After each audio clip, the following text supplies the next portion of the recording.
So when you're doing a compounding step with a dual action or any machine and you're using the microfiber cutting discs, you want to make sure when you prime the pad to get a lot of product on there and get all these different fibers wet with the product. And as you're working, after every couple passes, very frequently you want to blow out your pad with compressed air. You can also use one of these pad brushes. This one's a great one from Rupes, pretty cool design. And you just want to make sure that you get those microfiber fibers fluffed out, because after a while they get matted down and then your cutting ability is diminished. And also a second thing is that you want to make sure you get all that product residue out of the pad.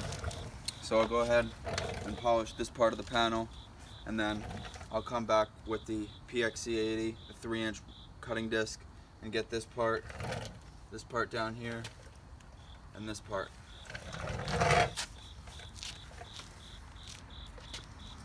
So I spread the product out on speed setting 2 or 3, and then I come back and torque the speed up and finish out and cut at maybe speed 4 or 5, something like that.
So a lot of people say that you have to do a cross hatching, which means you want to go horizontal to vertical so you can cover the whole panel.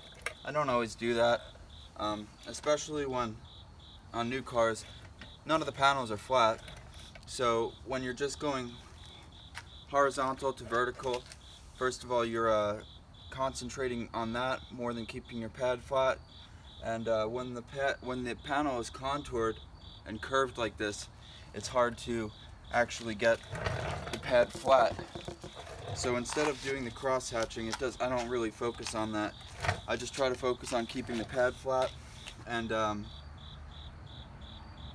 these curved panels, I like to sort of come up at an angle, especially if I'm going over an edge.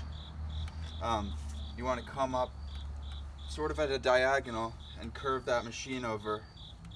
And I learned this from Kevin Brown on his videos, and that guy does a great job at polishing, so I've implemented that into my cutting and polishing game, and it's helped out a lot.